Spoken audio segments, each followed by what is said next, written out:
Hey guys, welcome back to my channel. It's Tiffany here, and I just want to go over with you today 8 little things going into being a vegetarian that you may not know, and 8 things that I didn't know at the start that I do know now, so some good, some bad, and I just want to go over them with you today. So yeah, I'm going to start with tip number 1 is get ready to answer lots of questions, and I mean lots. People are going to ask you, why are you vegetarian? Lots of questions. Are you getting enough vitamins? Are you getting enough protein? Just get ready for that, because people are going to ask you these questions. And for me, why have I become a vegetarian? Mainly for the health benefits. And yeah, I'm really passionate about health and wellness, and I've just noticed a huge difference in my body, in my workouts, in my sleep since becoming a vegetarian. So I'm really happy with the decision I've made. And yeah, so that's mainly the reason. It wasn't hugely, I mean, I love animals, don't get me wrong, but it wasn't hugely on that side of things. It was mainly geared towards the health benefits of becoming a vegetarian. Okay, people will, that kind of ties in with point number 1. People are going to assume you are not getting enough protein.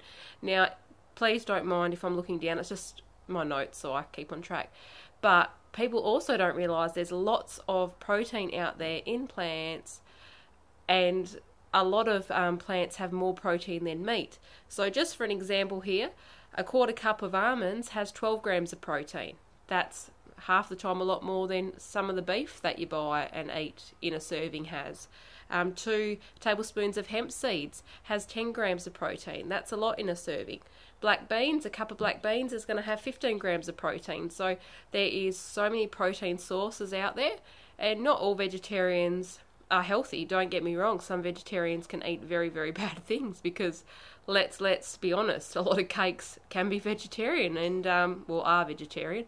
And unless you're a vegan, but you know, if you're going to eat cake all day, of course you're not going to be a healthy vegetarian. So that's just a few examples of ways to get your protein in. So really just do some research. There's lots of good high protein source foods out there.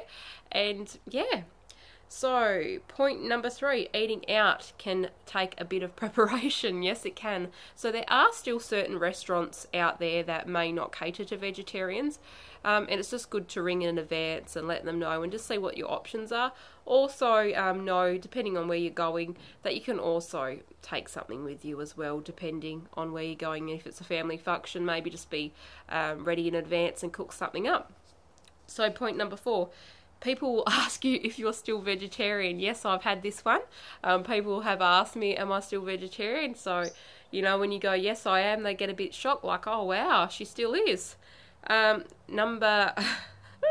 You're going to laugh at this one. Number 5, bloating. Now, my partner, he's not as vegetarian as me. He's quite flexible. He loves his steaks and his chicken and stuff. But we mainly eat a lot of vegetarian dishes in my house because all my meals are vegetarian. So he's been getting a lot more fibre in his diet than he usually would get. So when you transition to being a vegetarian, your body's not always used to having all these vegetables and fibre. And you can look like you're 8 months pregnant, I'm not going to lie. The first few weeks for me were really hard to get used to. I was bloated, I was gassy all the time. That's another one. So there's some ways to combat that. Is a good probiotic, and that has helped my gut health tenfold. Absolutely amazing probiotic. Now I'm not as bloated at all. So plenty of water before your meals actually really helps. So try and drink, I don't know, a good glass of water before a meal, 30 minutes before a meal, just to help that fibre get through your system. A good probiotic, and you'll be good to go. But once your body transitions and gets used to it, it will minimise, and my bloating is pretty much gone now, and I'm over a month into my vegetarian journey, so it will go away. Just stick to it. Funny little story, my husband the other night said to me, babe, I think it's all the soy. I couldn't, you know, I went to the toilet and I looked like I was pregnant. I've never had that before, and I just had to reassure him, look, it's all the vegetables, all the fibre, you'll be right. So, number 6, hate comments. You are going to get them. This video is probably going to get them. People have their own beliefs and thought systems, and that's fine to have. We're all human beings. We can all choose our path in life. So I'm happy with the choices I've made, and just be ready for not just hate comments from people you don't know, but your family and friends as well. They could really judge your journey and, you know, think that you're not doing the right thing, but really you're just, you know, getting meat products out of your life is what you're doing. So learn to read labels. So that was a big thing for me. There's a lot of things that you wouldn't think have meat products in it, but they do. So really learn to read labels.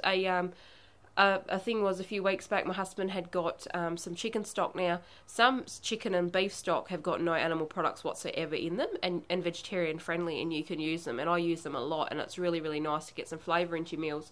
And my partner had bought some liquid, and it was real chicken stock. So there's just things like that. Really read the labels and you'll be fine. Yeah, number 8, you will learn new exciting recipes. Absolutely. There's so many things I've tried now that I would never have done before, and it's just been such an amazing cooking journey for me. Like, I'm enjoying the kitchen more, and there's so much flavour you can put in your food. It's absolutely amazing, and there's so many spices and herbs and garlic and ginger. There's so many things you can be putting into your food. I love using a lot of stock, and that's what we do in our house. And my husband even says now how much flavour is in the food. And your taste buds as well change over time, so you will realise that you can actually taste more, and the vegetables change in taste, because as a Western society, we can put lots of salts, and we can overdo our foods, and we can put heaps of added sugars and things that shouldn't be in there, and it changes our taste buds over time. So once you start, you know, eating healthier and eliminating a lot of processed things out of your diet, you will definitely know the difference. So I just want to quickly end that on talking about vitamins with you. So, you know, you'll hear they'll say vegans and vegetarians to get their B12 vitamins and their B complex vitamins into them, omega-3s, iron, calcium. I use a lot in my cooking nutritional yeast. You can get that from any health food shop, even in Coles and Woolworths, and it's got a real cheesy flavour. People actually use that as parmesan too. It's really, really nice. I've actually made some vegan cheese with that this morning, so I'm going to give that a go. So yeah, that's got all your complex B vitamins in it. Omega-3s, I take fish oil tablets and things like that. I'm getting my protein from my food. I'm getting enough iron from my food. There's lots of plant sources where you can be hitting your iron, and if you're not, get a good multivitamin. But with your B vitamins, it does take years and years for them to diminish out of your body. So just be aware of that. But it's good to get onto it now than having to be deficient later and getting onto it. So I hope this video helped anyone thinking about becoming vegetarian or on their vegetarian journey, and they were just interested to hear my little points that I had. So I hope you all have a great day, and I'll chat with you all later. Thanks, guys. Bye.